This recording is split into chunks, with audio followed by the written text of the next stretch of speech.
the same level, and I think it's a beautiful way to landscape rather than thinking straight lines like humans like to do. Work with the land that you've got, and so the two bottom snake beds are two of my favorite seed varieties. The light green with purple flower is a pineapple upside down cake crossed with something we called plum dragon, which was Afghani grapefruit, an old school Afghani, like from my parents' generation, that we grew for years. And there was a certain one that had like a purple with really orange hairs, and it smelled grapefruity. And so somehow out of that, we got a purple pod pheno, and I started breeding towards that, and I stabilized it similar to the white thorn rose, where it's actually purple from within the flower. And it's kind of a more open structure, and it's amazing fruit. No, it's not a big producer, but just like... Not that hard nug you're talking about, it's that open thing, yeah. And so, actually my neighbor Kyle, who's an amazing grower and homesteader, he crossed it to the pineapple upside down cake. And then I've been running with that for years, and it's pretty. If you guys want to take a stroll down here, just you'll notice as much as this row has a ton of variation, this row also has some, but in general, this is a pretty stable. Gosh, that smells amazing. That is amazing. Wow. Yeah, Kyle calls it dragon fruit because so plum dragon, and I call it pineapple dragon. That is nice. Yeah, that's Right? pretty. Yeah? Yeah, she'll wash. Yeah? Yeah. Yeah. And she smells floral, fruity. Freeze it. So first thing we always do when we're talking, when we're on a farm, when we're in a garden, is we always ask the farmer if we can touch the plant. So I asked first. And as we were talking about yesterday, as far as the tactile sensation, this is gritty, and it even has that tacky nature. So now I'm seeing two, at least, of those four tactile sensations that we talked about yesterday. But to me, this is definitely a great candidate for washing or dry cured flower because of that tacky nature and the gritty nature. And she's got a lot of surface area. That grit goes all the way to the tip here. And as you can see, there's like a sandy, real hard, sandy. So, and there's a lot of it because the surface area. So this actually probably could do 5 to 6%. Really? Yeah. Damn. Yeah, just 'cause it's gritty and for up here being as wet as it generally is, and how wet it's been. Yeah. Like this. What do you mean when you say do 5 to 6%?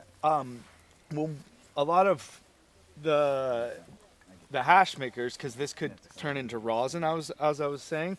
So when we freeze this and then process it into water hash and then into rosin, we're seeing 5 to 6% from that full yield. Basically, once you freeze this, that 5 to 6% from the entire yield is actually a good number. Is that a weight? Yeah, weight. Gotcha. Yeah, weight. It's actually a really good number. Yeah. So how do you get the freezers We up generally here? see 3% is about viable. So once you get 5 to 6, like you're doubling your viability on a cultivar. You can get them that up can here, do but that how do you keep them? number? Awesome. How do you That keep them In going? this Candid wet- that he had over there too, that's a great washer. We got a yield of like, I think 5.5% on it. Wow. Yeah. So what do you think a plant like this produces? Let's just do some numbers real quick, because you have to do the numbers a little bit in your head in order to figure it out.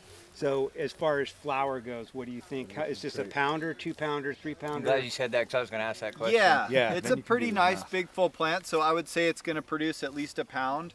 I don't know if it would do 2, so somewhere in, let's call it 1.5 pounds. Okay, let's say 1.5 pounds. So is Conservative. it usually fresh frozen versus dry? I've always been told, I don't know if it's true, it's a 5 to 1 kind of difference from trimmed flower versus fresh frozen flower that's in a bag. Yeah. It maybe could vary depending on the 1 to 4, 1 to 5. Yeah. Okay, let's say 1 to 5, so that would be what, 7.5 pounds of fresh frozen. If it was a 5 or 6% yielder, say you got, sometimes you get a little bit more, sometimes you get a little more. Let's say it's $100 a pound. So that's 100 a pound for just flour. for fresh frozen. Oh yeah, So that would be, what did we say it was? 7 7. pounds. 7 pounds. So that would be $7,000 versus if you got a pound and a half at $250 or $300 a pound, you're looking at $300 or $400 versus $750 or $800. Yeah. So that's the difference. Yeah. So a So, lot of the farmers, yeah. what you're Once seeing that now number are went kind down, of veering Yeah.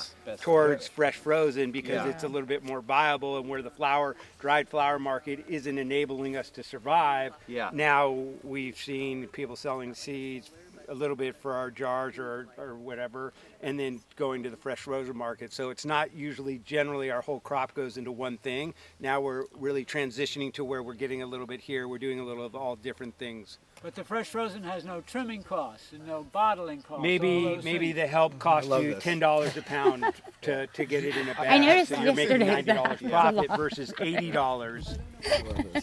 Yeah. To trim I it. literally, I coined the term fresh frozen, and my goal 20 years ago was like teaching farmers and like Yeah. convincing farmers, you gotta freeze it. I swear I'll get you your money back Yeah. and all this. And now to hear the farmers Yeah. talking about how this is an And option I'm because regurgitating the what flower I've kind of prices heard dropped him is just say or amazing. other fresh frozen farmers say, and I by no means know the fresh frozen world, and I'm embarrassing myself in front of people like him, but I'm this is learning, right? That's how perfect. you This is learn. totally- I No, make but mistake, he'll I wanna correct hear me, it or from your yeah. side too, because back in the day on our invoices even, we would break it down for the farmer and for retail, and we'd say, listen, we started with this much fresh frozen. If we dried it, we would have this much. Totally. Here's our dry percentage yield, and here's our fresh frozen percentage yield, just to try and communicate it to the farmer, you know, in a So similar what we're fashion not as you guys seeing, were which I saying. think is problematic in the regulated market from manufacturer to distributor. So we sell our product. It usually, you know, let's say 4% is what they're hoping for, and they'll give us $100 a pound. But if it's 6%, it's really hard to understand why they're not rewarding us farmers for growing that cultivar and saying, hey, look, instead of it's a 4%, it's a 6%, which enables them to produce a lot more, but they don't give us more. Right. But if it was a Come back. 3% or a Sliding 2%, scale. they would say, guess what? It's not $100 because it's less, so let me give you $50. I think we need to move into sliding scale. Sliding You know, scale. and that's how I've done a lot of my deals. If it's 2%, we get this much. If it's 6%, we get this much. And Then you reward the farmer for Yeah. also cleaning if it you're up seeing nice. lower Yeah, than that's what's right. viable, That's how we're it not should be. getting Those stuck cultivars, too. right. You know, because Specialized. oftentimes we're seeing Yeah. lower than viable, and Is- then we end up losing. You know, Yep. as a hash maker. Is that 100 a I'm both. pound I'm a hash maker and a farmer. pretty realistic? Because I've heard different numbers thrown out there for fresh frozen flower. With the whitethorn rose, I get 125. A few of my cultivars, I get 125, and the rest are Awesome. 120. Awesome. So a plant of the whitethorn rose that I get 20 to 25 pounds, it's a $3,000 plant versus maybe a $600 or $700 plant. In emerging markets, that Wow, price though that goes is a up to big $700. In Jersey, when we first had to start buying fresh frozen, we had to buy it at $700 a pound. You know, so Yeah. in emerging markets, it's gotten down. Yeah. When we first started in Colorado, our viability, we couldn't spend more than $3.25 a pound in Yeah. Colorado, way back, 15 years ago. And that the market's gone, Yeah. with the era. with And the- hold on to your socks because the next emerging Yeah. market, the next green rush of Humboldt County is something called, and I'm just learning the language, static cash. It is a wave of people coming. They want that. Yeah, they It's want the dry giant. material. What does it mean? They're Static basically separating the trichome heads from the stalks. Once you've sifted material or keefed, if you will, but sifted the material on a dry level, now you can clean it up and get that 99% heads that actually melts, dry sift that melts by utilizing static. And there's now these plasmic static separators and that basically utilize static to separate the stalks from the heads, because the heads can have a lot more of that. I see. So that the trichomes or the heads Positive are ion. actually electrically charged.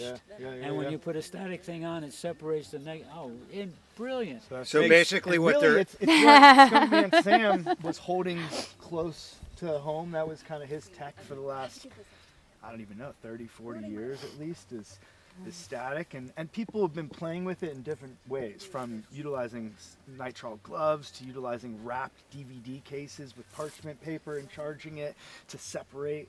very mechanically, and now it's gotten to a point where there's machines. So that has scaled up with the industry. The engineering ingenuity stimulated by cannabis is astounding. It Now truly there's Is is. it commercial Sorta machines like that'll when statically you separate. Rub the balloon on your hair and it it creates static That's hair. on- Well, because there's a charge has that on, been on like any consideration kind for of I think separating he was terpenes talking or- about yeah. more on recovery level, I Okay. think. And, you know, I just don't know if for like frequencies or even sound, like sound vibration is something that had ever been looked into or studied as people far as play with separating it. terpenes. I think it's hard to like dial in that exact curve where Yeah. each trichome wants to break off.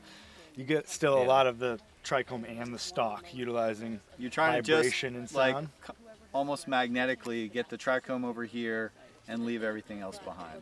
Yeah, and that's yeah, where with the static. yeah. And in the form that they want, it really simplifies it for the farmer, right? What I've been told or asked to do is you basically cut those in big giant branches, hang it up, dry it, cut them in half, stick them in a black bag and call it good. That's how they want it. They'll pay you for whatever you thought you were going to get. So take an average of this plant, Yeah. pound and a half, Yeah. they'll give you X amount more than Yeah. what you would normally get. You don't have the trimming costs.